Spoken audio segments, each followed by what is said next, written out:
Olá, gente! Bom dia para vocês. Bem-vindos aí a mais um dia da nossa série de lives sobre os mestres ascensionados, sobre esses seres tão especiais, os nossos irmãos maiores que estão assim lá na frente, né, no caminho da evolução, que se esforçaram muito e que hoje guiam a gente, guiam a humanidade. Então a gente está aqui aprendendo mais sobre eles, descobrindo quem são eles e quem sabe abrindo uma possibilidade de conexão lá para o futuro, para o dia que a gente tiver aberto, não só aberto, mas pronto, né, para se conectar com eles. E aí hoje é o dia da gente falar dos mestres do segundo raio, gente, o segundo raio.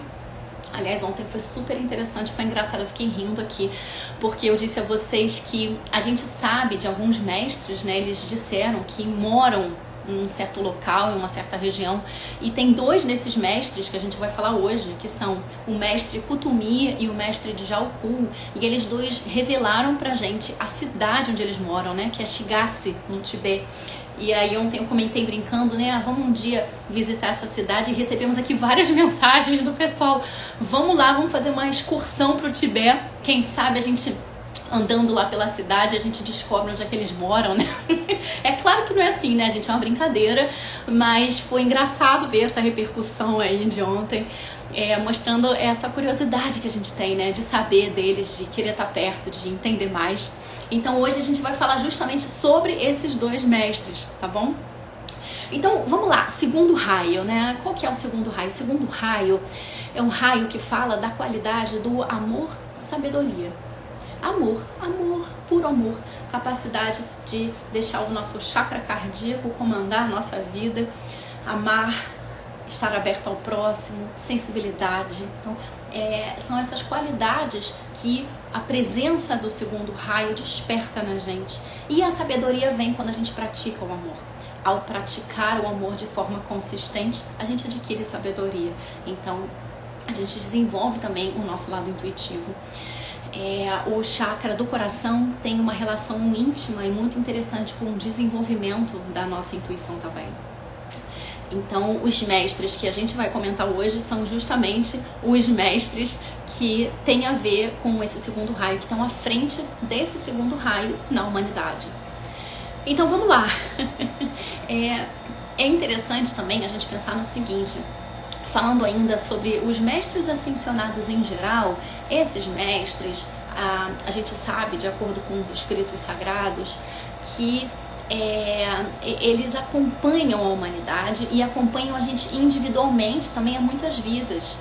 Então, algumas pessoas que são contactadas hoje, nessa encarnação atual, por esses mestres, elas já vêm sendo acompanhadas por eles há muitas encarnações. Olha que curioso. Só que esses mestres, eles não estão preocupados com exatamente qual é o pensamento que você está tendo, né? Às vezes eu ouço, às vezes eu vou dar curso, as pessoas falam, ai, mas às vezes eu penso tanta besteira. Será que os seres superiores sabem exatamente o que eu estou pensando? Que vergonha! Então, não é isso, eles não ficam acompanhando cada pensamento nosso. Mas eles estão, sim, atentos à vibração que a gente emite. Isso sim, cada pensamento, pela sua qualidade e natureza, emite um tipo de vibração. E aí esses mestres estão, aí sim, atentos a essa qualidade. E é muito bonito porque às vezes a gente pensa, né, poxa, eu me esforço tanto, eu faço tanta coisa, eu gostaria de ter acesso a esses mestres, de ser ensinada por eles, né? E o que esses mestres dizem pra gente nos escritos deles é o seguinte, é que há muito tempo nós somos mesmo acompanhados por eles e que mesmo as pessoas que ainda estão muito distantes de se tornarem um adepto, de se tornarem até mesmo um aspirante espiritual, mas que estão um pouquinho além do resto da humanidade, que estão se esforçando demais e que estão começando a fazer vibrar a sua luz, né, a luz na cabeça, que estão fazendo vibrar já que o seu coração já está mais desperto. Essas pessoas, a alma delas começa a brilhar para esses mestres como se fosse um farol numa noite escura. Essa é a metáfora que eles trazem. Então isso deixa a gente um pouco mais tranquilo também, sabendo que os esforços que a gente faz, quando a gente faz com dedicação, quando a gente faz com sinceridade interna, esses esforços são vistos e são reconhecidos também por quem está lá na frente, por quem está mais evoluído do que nós, né? Então é bom saber disso. Então vamos lá, gente, vamos falar então dos mestres de hoje, né? Mestre Kutumi. O mestre Kutumi é um dos mestres do segundo raio e ele já foi Pitágoras numa das encarnações dele. Olha só que interessante. Esse segundo raio e esse mestre em particular, ele é responsável por oferecer os mestres espirituais para a humanidade. Então, quando a gente vê mestres, seres sagrados e especiais encarnando na humanidade, tem a ver com os esforços diretos do mestre Kutumi. O mestre Kutumi, ele hoje ocupa um corpo originário da Caxemira, na verdade um corpo Brahmani, né, um corpo de um homem Brahmani. A família dele, a família, né, de onde ele nasceu nesse corpo, é uma família de origem indiana, mas é um corpo da Caxemira. E esse mestre, ele é extremamente culto, ele estudou numa universidade inglesa e ele fala inglês fluentemente. E esse mestre também, ele é responsável por, então, justamente por estar conectado com essa vertente do amor, ele é responsável por vitalizar grandes organizações filantrópicas ao longo de todo o mundo e também filosofias espirituais, principalmente relacionadas com o amor. O mestre Kutumi, ele é responsável por fazer vitalizar nos corações humanos o amor latente. Olha que função bonita, né? Deve dar um trabalho, porque as coisas hoje a gente sabe que estão complicadas, mas essa é a função dele, fazer despertar o amor nos corações humanos. E esse mestre também, como a gente comentou ontem, né, e estava brincando, ele é um desses dois mestres que moram, então, que disseram pra gente que moram lá nessa província, Shigatse, no Tibete, num desfiladeiro. E ele tem então a casa dele, ele tem um certo pedaço de terra e ele tem funcionários que ele contrata para que possam arar essa terra e tornar essa terra produtiva.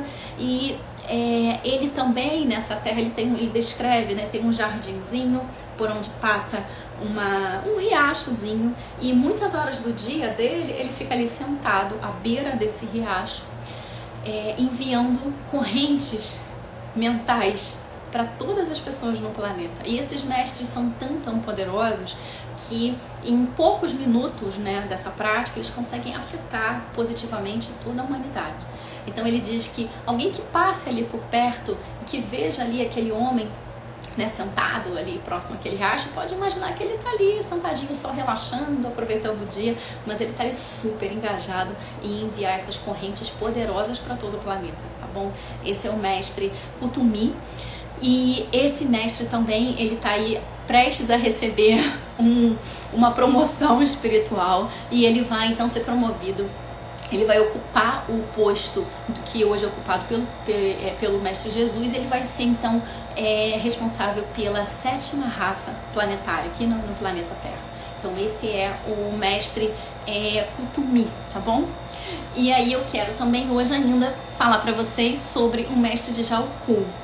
O mestre de Jalku, esse mestre Kutumi, eu esqueci de falar, ele tem cabelo e barba castanho e tem olhos azuis, tá? Essas são as referências físicas dele. Ele é um pouquinho mais magro do que o mestre Eumória e é isso que a gente compreende como aparência física.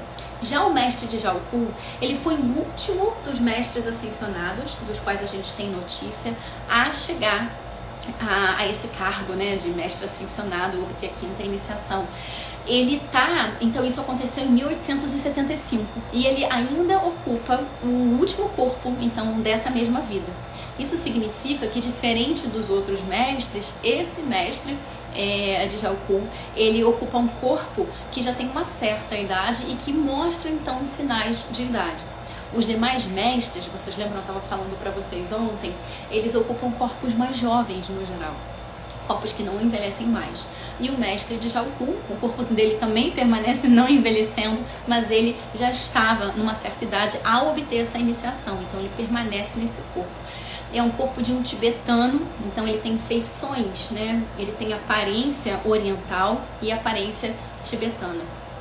E para quem está acostumado a ler os livros de teosofia, foi esse mestre, o mestre de Jalku, quem citou, quem orientou a Madame Helena Petrovna Blavatsky, a HPB, foi ele quem orientou ela a escrever A Doutrina Secreta e vários outros livros. Então, ele a orientou, ofereceu fatos, ofereceu fotos também, para que ela pudesse ter esse trabalho hercúleo de escrever esses livros. Então, quem já leu um desses livros da Blavatsky, ou livros de teosofia em geral, vocês vão ver que lá no início ele tem o mesmo prefácio, né? Esses livros têm um prefácio, vários deles, não todos, vários deles têm um prefácio parecido, e esse tibetano, ele se chama de O Tibetano, ele se apresenta desse jeito, né? Então, ele diz assim, eu sou apenas um irmão mais velho. Então, é assim que ele se apresenta pra gente. Então, quando a gente for ler os livros de teosofia e for ver esse comentário, né, aqui é o tibetano escrevendo, a gente já sabe que está falando do mestre de Jalku. Esse mestre de Jalku, ou DK, ele é reconhecido entre os demais mestres por uma tremenda vontade de servir e de fazer o que precisa ser feito para realizar o plano divino. Essa é uma das características dele. E ele é extremamente culto. E ele disse que ele conhece os raios cósmicos e as hierarquias planetárias como nenhum outro mestre. O mestre de Jalku, justamente por estar atrelado ao segundo raio, ele é um mestre também que orienta os curadores em todo o mundo, que oferece intuições e inspirações para os curadores. E ele também trabalha então em conjunto com certas figuras proeminentes em laboratórios, para que curas sejam descobertas. Ele trabalha junto com certos devas do éter para a descoberta de curas de doenças planetárias, de doenças que afetam toda a humanidade. Ele está envolvido. E é tão bonito saber disso, né? Que a gente passa por tanto sofrimento aqui na Terra, doenças, epidemias, pandemias, mas há seres que de forma apenas com entrega, sem nenhum interesse, né, por trás disso, mas apenas por entrega e por amor profundo, estão envolvidos aí na busca e na descoberta de curas que possam se manifestar hoje para que a gente tenha liberação de certas doenças em todo o planeta Terra. Esse é um mestre de Jalku. Quanta generosidade, bem típica aí dos mestres e de toda a emanação do segundo raio.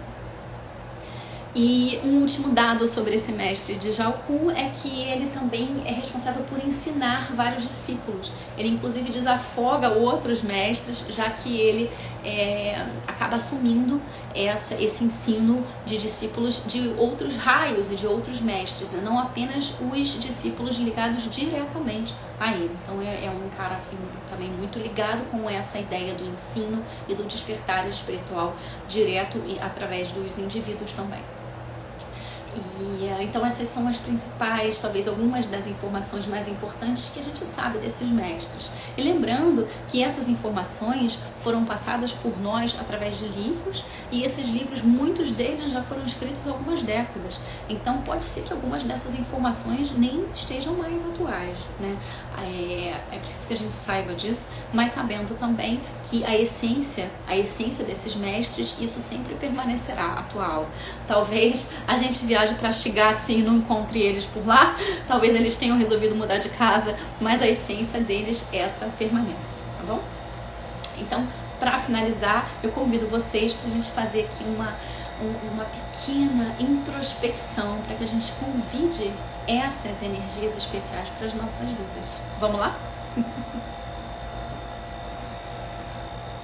Então agora você respira, inspira e expira devagar, se concentra e me acompanha mentalmente, por favor, tá bom?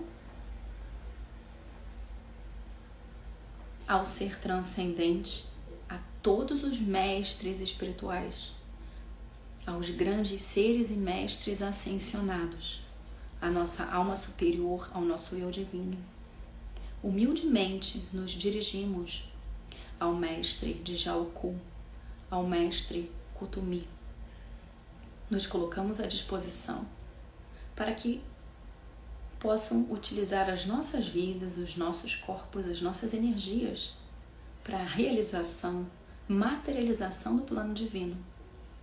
Que nossas vidas sejam orientadas pelo amor, que possamos superar os excessos desequilibrados de amor próprio, que possamos superar o egoísmo, o individualismo, a intolerância e que possamos manifestar o puro amor de forma afinada com a energia do segundo raio. Obrigada pelas bênçãos das energias sagradas do amor em todos os seus níveis. Que nossas vidas sejam plenas de amor, que possamos inspirar amor o tempo inteiro, que possamos vibrar amor através dos nossos chakras e desenvolver assim a qualidade da sabedoria.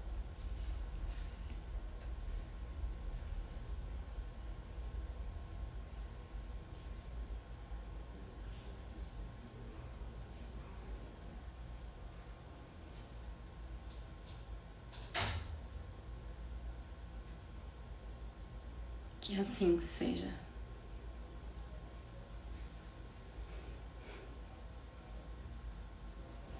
Gente, adorei estar com vocês hoje. Essa energia do amor é tão gostosa. Que vocês possam carregar com vocês, que eu também possa carregar comigo essa energia para o resto do dia, para a semana, para a nossa vida. E lembrando que a gente, semana que vem, começando terça-feira, vai ter o nosso grupo de estudos lindo sobre os 7 raios. Estejam com a gente, vai acontecer online. Quem não puder participar nas aulas ao vivo online, vocês podem estar com a gente também, as aulas serão gravadas. Vai ser terça-feira, das 16 às 17h30, alternadamente, tá? Semana sim, semana não. E a gente vai ler junto, vai estudar, vai se aprofundar, descobrir mais sobre esses 7 raios e experimentar, experienciar, descobrir quais são os meus raios, quais os raios que me afetam, o que eu preciso superar em mim por eu ser influenciada por certo raio. A gente vai se fazer essas perguntas e vai entrar num caminho lindo de muita autodescoberta e de aprimoramento interno. Então convido vocês, tá bom? E amanhã espero vocês de novo aqui, 11h30 da manhã, pra gente falar sobre os mestres do terceiro raio, tá bom, gente? Tchauzinho pra vocês, viu? Obrigada por terem participado.